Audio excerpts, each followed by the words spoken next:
अस्सलाम वालेकुम वरहमतुल्लाहि वबरकातुहू। आज मैं आप लोगों को एक ऐसी वीडियो से रूबरू करवाने जा रहा हूं जो बैरिस्टर असदुद्दीन ओवैसी साहब की है।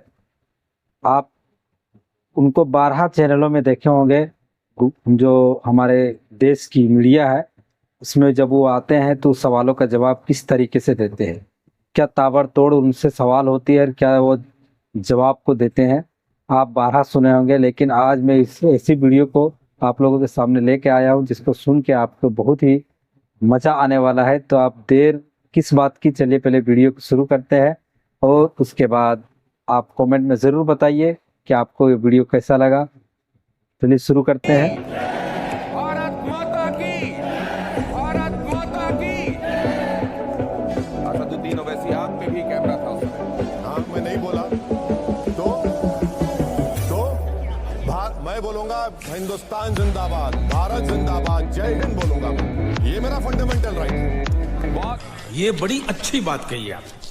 अस्सलाम वालेकुम, hello guys, welcome to Bill Talks. यारो कैसे हो आप सब। क्या दोस्तों आज के वीडियो का टॉपिक होने वाला है हमारे मियां भाई असदुद्दीन ओवैसी वर्सेस गोदी मीडिया के ऊपर। अक्सर असदुद्दीन ओवैसी न्यूज चैनलों की डिबेटों में जाते रहते हैं, उसमें से कुछ गोदी मीडिया की डिबेटें भी होती हैं। गोदी मीडिया के एंकर्स अपने पापा को डिफेंड करते हुए आपको कई बार दिखाई दिए होंगे। डिबेटों में बातचीत के दौरान गोदी मीडिया और असदुद्दीन ओवैसी साहब के बीच में नोकझोंक तो होती रहती है, क्योंकि गोदी मीडिया किसको सपोर्ट करता है आप तो जानते ही होंगे। इसी वजह से असदुद्दीन ओवैसी साहब और गोदी मीडिया के बीच में नोकझोंक होती रहती है। एक तरफा न्यूज रिपोर्टिंग और बिकी हुई गोदी मीडिया वर्सेस असदुद्दीन ओवैसी साहब के बीच में जो बातों की जंग होगी उसके ऊपर आज का ये वीडियो होने वाला है। तो बिना किसी देरी के शुरू करते हैं। चलो भाई, देखो अब मैं क्या करता हूँ। ओवैसी जी बहुत स्वागत है आपका। सबसे पहले ये बताइए कि डर आपको एनपीआर से लग रहा है या फिर मोदी सरकार से लग रहा है? मैडम, मुझे सिर्फ अल्लाह से डर है। मुझे किसी इंसान से या किसी देश के प्रधानमंत्री से कभी डर था ना कभी रहेगा, क्योंकि इंसान से डरना ये गुनाह है और किसी इंसान को इंसान से डरने की जरूरत नहीं है। अल्हम्दुलिल्लाह। क्या मैडम, कब तक आप लोग गवर्नमेंट को सपोर्ट करते रहेंगे? मत करिए ना। अल्हम्दुलिल्लाह। कभी सच्चाई को तो मान लीजिए। अगर मैं झूठ कह रहा हूं तो आप आधे घंटे के बाद मुझे बुला लीजिए, मैं तैयार हूं सुनने के लिए। बेशर्मो शर्म करो शर्म। क्या कर सकते हैं हम लोग? थोड़ा सा कभी कभी झुक के भी बात कर लिया कीजिए। नहीं सर, झुकना मुझसे नहीं होता सर, झुकना नहीं होता। मैं सिर्फ अल्लाह के आगे झुकने वाला हूं।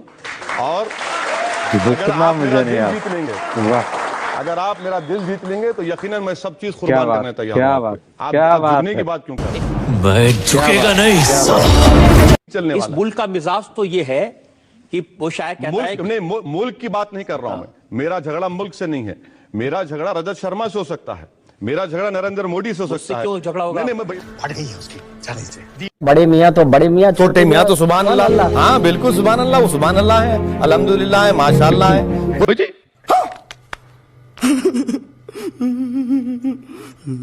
मगर क्यों? मैं आज भी मानती हूँ कि सबरीमाला में लड़कियों के जाने का अधिकार आप है। बीजेपी के स्पोक्स पर्सन बन जा रही है। गलत सुनिए, बात है। सुनिए, ओवैसी जी अपनी बात वापस लीजिए। सुनिए, मैं ये बोल गलत लीजिए, है। ये गलत है ओवैसी जी। साबरी माला का जजमेंट सवाल पसंद ना आए तो- नहीं, मुझे आपके हर सवाल पसंद है, मुझे आप पसंद है।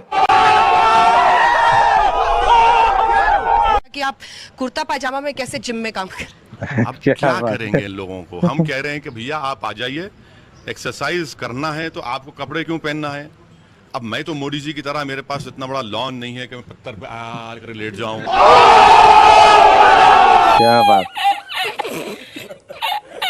तो मेरा पहला सवाल आपसे, प्रधानमंत्री ने बीती शाम अपने भाषण में कहा कि कथित सेक्युलरों का नकाब उतर गया है इस चुनाव में, सही कहा?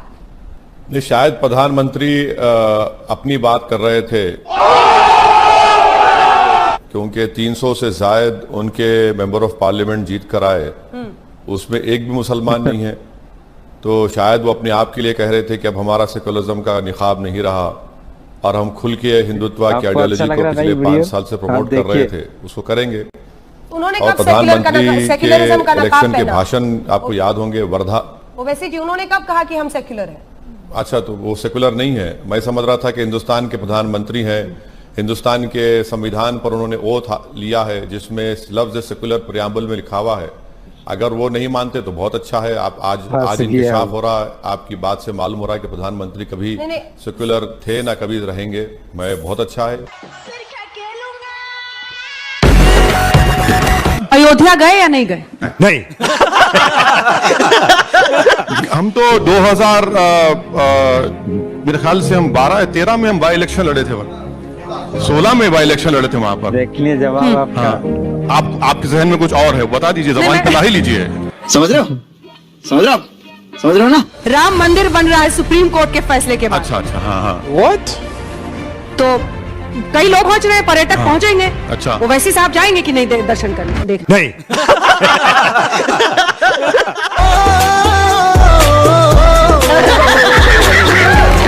नहीं, मैं तो इस बारे में खुलकर कहा हूं और आज भी कह रहा हूं कि जब तक हम जिंदा रहेंगे, हमारी नस्लों को हम बताते रहेंगे कि आजाद भारत को धोखा देकर बाबरी मस्जिद को बीजेपी ने शहीद किया था। आप खुद सुप्रीम कोर्ट अगर वहां मस्जिद बीजेपी शहीद नहीं करती तो क्या ये आज का फैसला आता?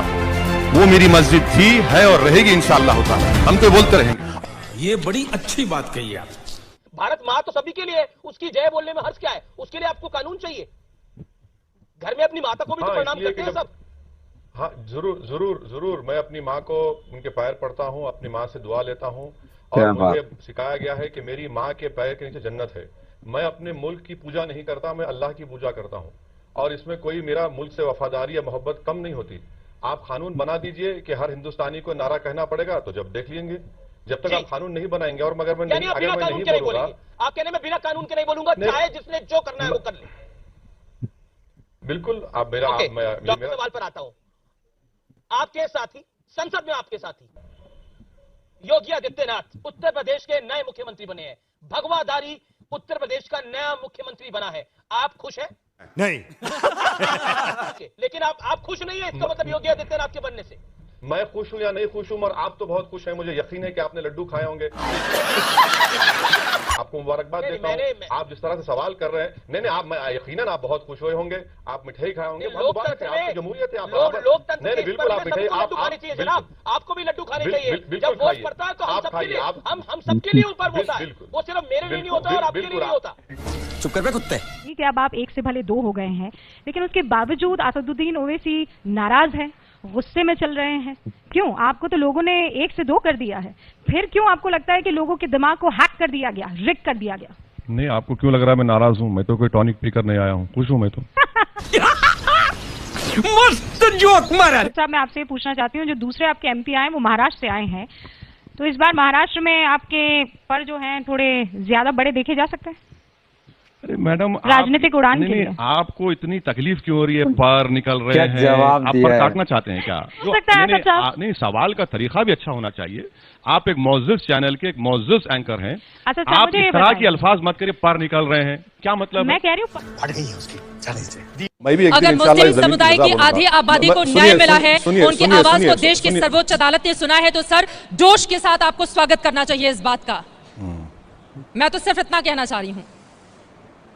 मैडम, मुझे आपसे जोश सीखने की जरूरत नहीं है। सर, मैं सिखा भी नहीं रही हूँ, मैं तो निवेदन कर रही हूँ ओवैसी साहब। मैं सिर्फ आपसे यही कह रहा हूँ। नहीं, मैं बिल्कुल मैं सीखने तैयार भी नहीं हूँ आपसे। ओवैसी साहब, हर मुद्दे पर बेबाक आप राय रखते हैं, मोदी सरकार को घेरते हैं, सबके ऊपर कड़ी टिप्पणी करते हैं, लेकिन आज अगर खुशी का मौका है तो वो खुशी दिखनी भी तो चाहिए। बिल्कुल। क्या करूं मैं खुशी दिखाने के लिए? बताइए, क्या है आपके पास खुशी का पैमाना? क्या है? क्या मुझे अब देशभक्ति, खुशी सब आप लोगों से सीखना पड़ेगा? नहीं सर। आप बताइए, आप वजीर आजम से पूछिए कि उनकी बीवी उनके घर में क्यों नहीं रह रही है। अरे बाप रे, ये तो धोती खोल रहा है। उस औरत